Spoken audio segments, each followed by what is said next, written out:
जांघे की सिलाई। इसके पहले पाठ में हमने जांघिया के लिए कपड़ा काटा। अब हम सभी कपड़े के टुकड़ों को एक साथ सिलेंगे।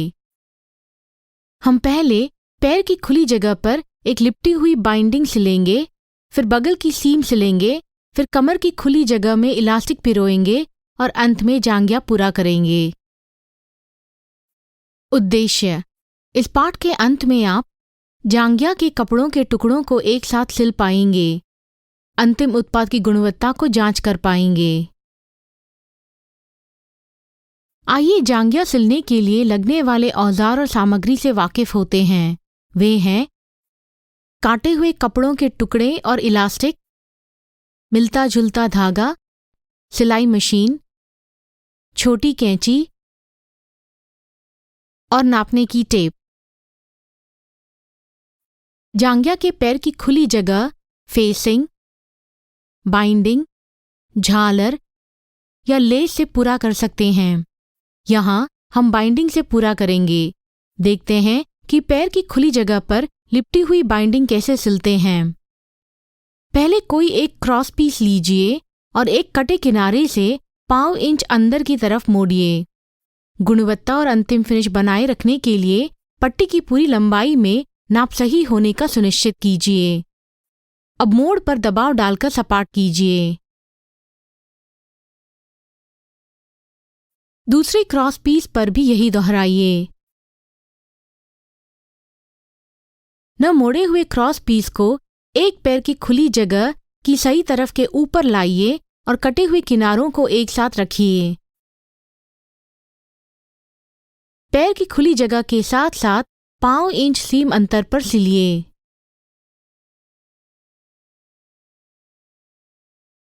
उस बिंदु पर जहां पैर की आगे की और पीछे की खुली जगह मिलते हैं, जिसे क्रच कहते हैं, वहां सीम अंतर को जरा सा काटिए जिससे कोने की सिलाई की जा सके।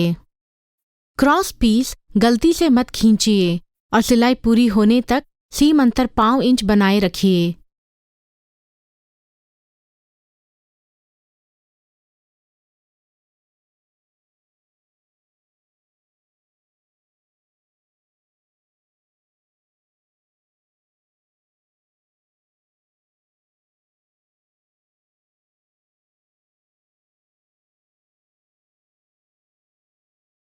दूसरे पैर की खुली जगह के लिए यही तरीका दोहराइए। सिलने के बाद गुणवत्ता निश्चित करने के लिए नाप जांचिए।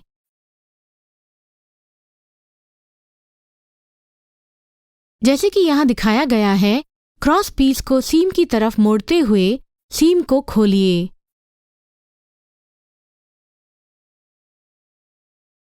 क्रॉस पीस की मोड़े हुए किनारे को उल्टे तरफ ले आएं और पहले की सीम के साथ साथ रखें।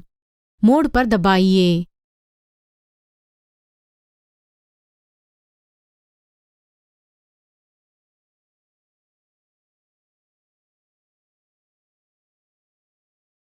अब क्रॉस पीस के मोड़े हुए किनारे के बगल में टॉप स्टिच यानी ऊपर से सिलाई करें। सिलाई के समय क्रॉस पीस को पिन से पकड़े रखना सहायक है, पर ध्यान रहे कि पिन को मशीन सुई के पास पहुंचने से पहले निकाल दें।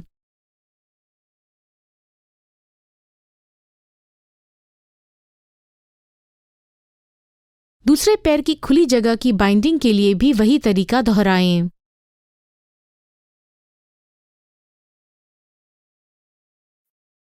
आगे की तरफ भी टॉप स्टिच दिखता है अगर उसे दूसरी बाजू सही तरफ रखा हो तो। यह एक लिपटी हुई बाइंडिंग है जो सही तरफ और गलत तरफ एक जैसे दिखती है।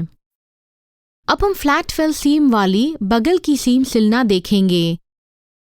इसके लिए पीस को क्रच पर मोड़िए, उल्टी बाजू बाहर रखते हुए और बगल की सीम को लाइन में एक साथ रखते हुए। दोनों तरफ शुरू और अंत में रिवर्स स्टिच लेकर ½ इंच सीम अंतर रखते हुए सिलिए।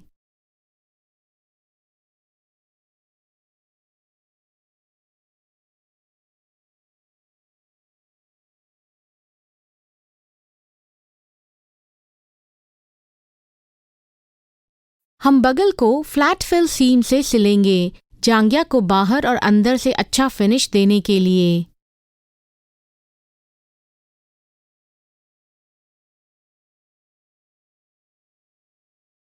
पिछली बाजू को सामने रखकर और गलत बाजू को बाहर रखकर पीछे की पीस का सीम अंतर काटिए ताकि वह केवल दोनों बाजू पर 0.5 इंच रहे।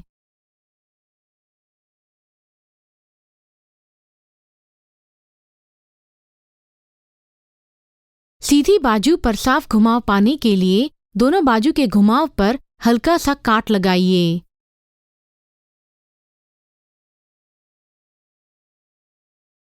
एक तरफ पर छोटा सीम अंतर पर बड़े सीम अंतर को मोड़िए, पहले किए हुए सीम से मिलते हुए। अब आगे की और पीछे की पीस को खोलिए और फिर सीम अंतर को मोड़कर पीछे की पीस की तरफ दबाइए।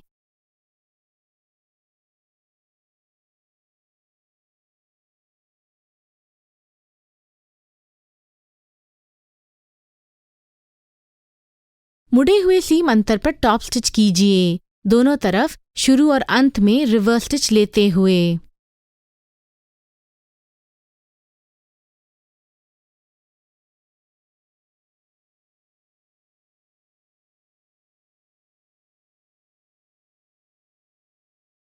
दूसरे बगल की सीम के लिए भी यही तरीका दोहराइए।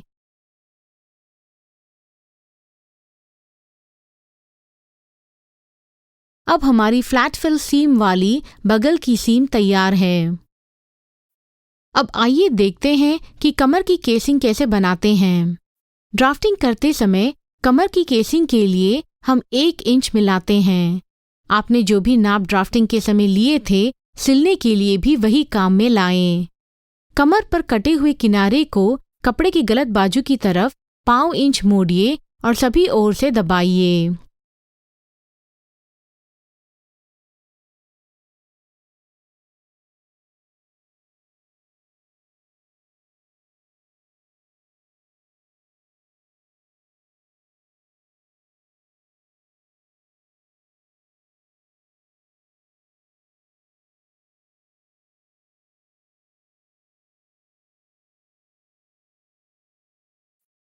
मोड़े हुए किनारे से 0.25 इंच नापकर दोबारा कपड़े की गलत बाजू पर मोड़िए।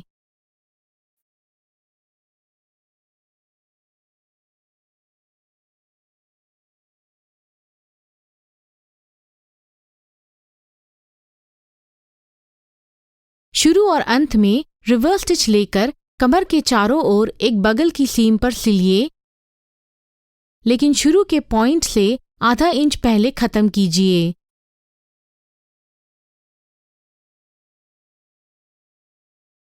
इससे इलास्टिक डालने के लिए एक छोटा छेद मिलता है। अब देखते हैं कि केसिंग में इलास्टिक को कैसे पिरोया जाता है।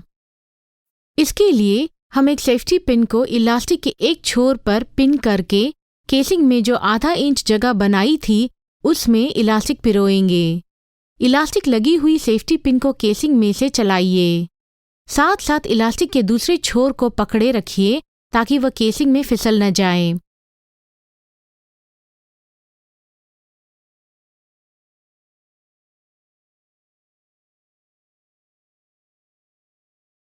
इलास्टिक के साथ पिन बाहर आते ही पिन निकालिए। इलास्टिक के दोनों छोरों को कसकर पकड़िए ताकि वे केसिंग के अंदर फिसल न जाएं। इलास्टिक का एक छोर आधा इंच दूसरे छोर पर रखिए और आगे पीछे जाते हुए उनको सिलिए।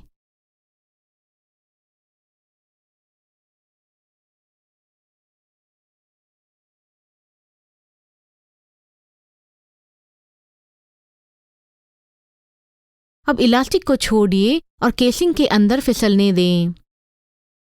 जांघिया की कमर पर झुर्रियों को समानता से फैलाइए।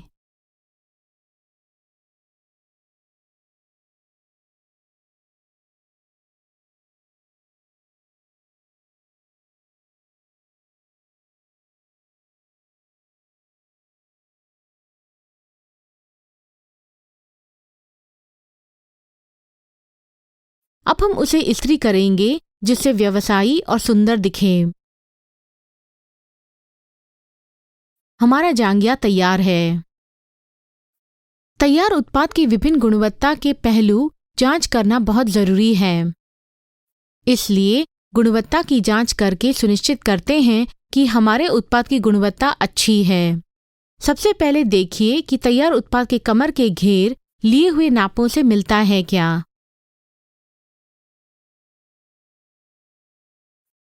देखिए कि सीम समांतर से बटे हैं और सीम अंतर समांतर है।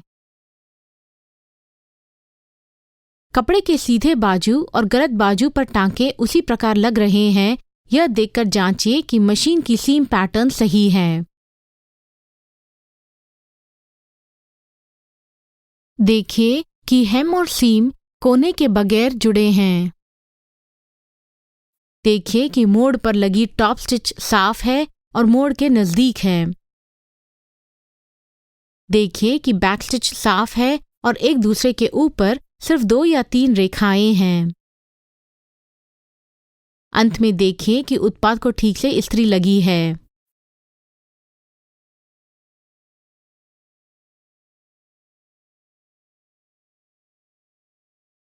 समापन के पहले आइए जांघिया की सिलाई के मुख्य मुद्दों पर गौर करें। कदम 1, पहले बाइंडिंग से जांघिया के पैर की खुली जगह पूरा कीजिए। कदम 2, बगल की सीम को फ्लैट फिल सीम से सिलिए। कदम 3, जांघिया के लिए केसिंग बनाइए। कदम 4, केसिंग में इलास्टिक पिरोएं। इलास्टिक के छोर को एक के ऊपर एक रखकर सिलिए और कमर पर झुर्रियों को समानता से फैलाइए। कदम 5, तैयार उत्पाद की गुणवत्ता की जांच कीजिए। इसके साथ हम इस पाठ के अंत में आ चुके हैं।